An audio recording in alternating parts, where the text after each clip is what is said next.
ABŞ Maduronu niye devirdi? Maduronun devrilişinden sonra neft ucuzlaşacaq yoxsa bahalaşacaq? Bugün ABŞ ordusu Venezuela'da geniş miqyaslı zərbələr endirdi və rəsmən Maduro və həyat yoldaşını tutduğunu açıqladı. Siyasi tərəflərin deyil, dünyanın ən böyük neft ehtiyatlarına sahib ölkələrindən biri olan Venezuela'da hakimiyyət dəyişikliyinin neft qiymətlərinə necə təsir edəcəyi hər kəs düşündürür. Eyni zamanda Azərbaycanı da. Neft ucuzlaşacaq yoxsa bahalaşacaq? Uzun illər idi ki, ABŞ-ın sanksiyaları və tanker blokadası səbəbindən Venezuela'nın neft ixracı azalmışdı. Lakin Maduronun getməsi situasiyanı dəyişdi. Bir çox bazar analitikləri ABŞ-ın müdaxiləsinin ilk mərhələsində neft qiymətlərində kiçik yüksəliş riskini, yəni geosiyasi risk priminin yarana biləcəyini istisna etmir. Bu bazarda volatillik yarada bilən keçici psixoloji təsir kimi qiymətləndirilir. Bu həftə bütün ehtimallara görə neft qiymətlərində bazarda qeyri-müəyyən artım baş verə bilər. Qiymətlər qalxa bilər, çünki təklifdə narahatlıq yaranır. Lakin bu qısa müddətli olacaq. Bizim Economics Trader mənbələrimizdən biri qiymətlərin əvvəlcə aşağı düşə biləcəyini deyir. Bunun səbəbi Venezuela'nın ABŞ-la münasibətlərini normallaşdırarsa, uzaq perspektivdə neft tədarükünün artması ilə bağlı bazar gözləntiləridir. Bu senaryoda ABŞ-ın dostu yeni rejim neft sənayesində sərmayə qoyub istehsalı artırarsa, dünya bazarında təklif genişlənə bilər. Lakin bu yaxında baş verməyəcək.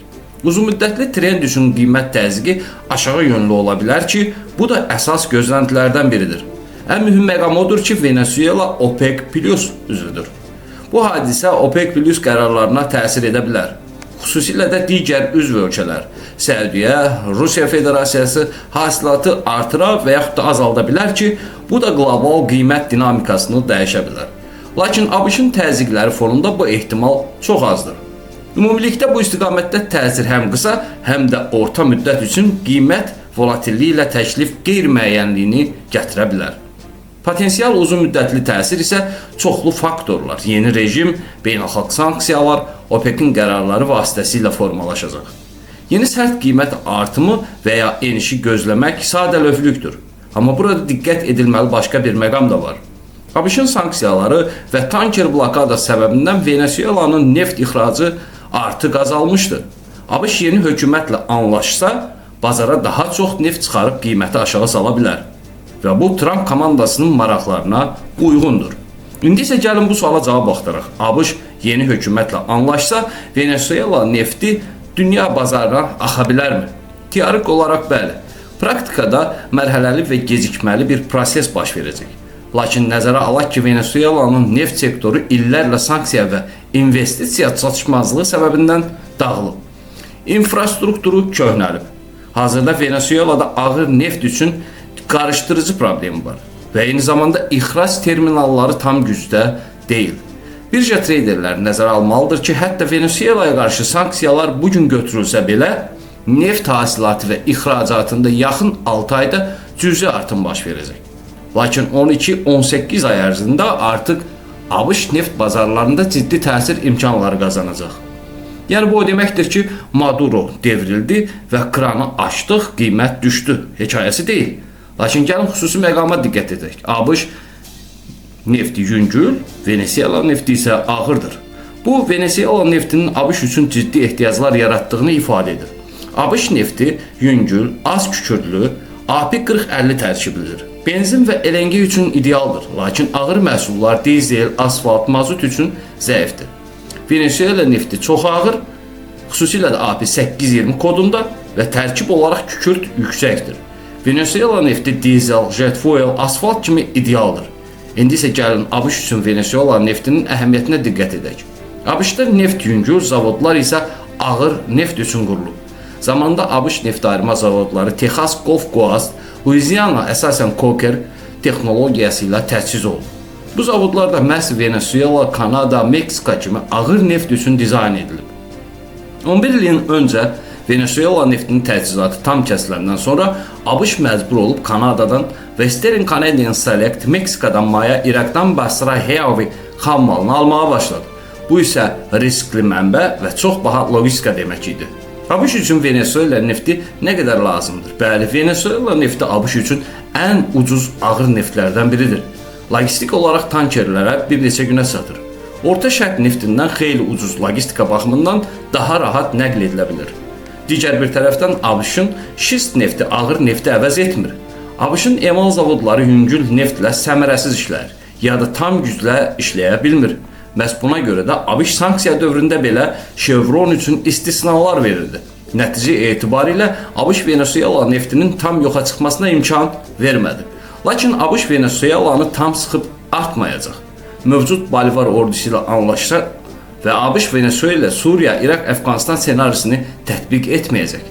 Venezuelada orduda 2000 general var. Son 70 ildə bu ölkədə siyasi qərarları ordu verib.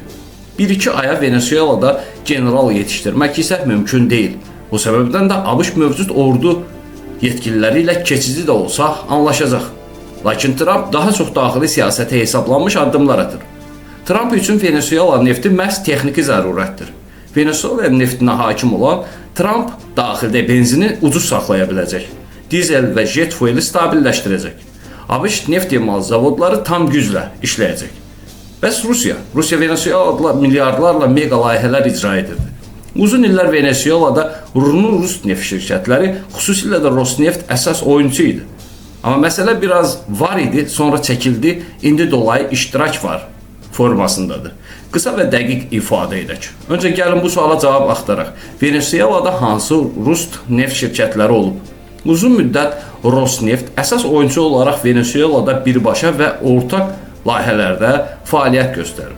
Əsas layihələri isə Petromangaz, Petrovictoria, Petromiranda və Geon Junin 6 Orinoco hövzəsi ərazilərində olub. Qeyd edək ki, bu layihələr Venezuelanın ağır və ekstra ağır neft yataqlarıdır. Lakin 2019-2020-ci illərdə Rosneftin ABŞ sanksiyaları səbəbindən fəaliyyətini dayandırıldı. Rosneft Venezueladakı aktivlərini rəsmi olaraq satdı və dərhal layihələrdən çıxdığını elan etdi.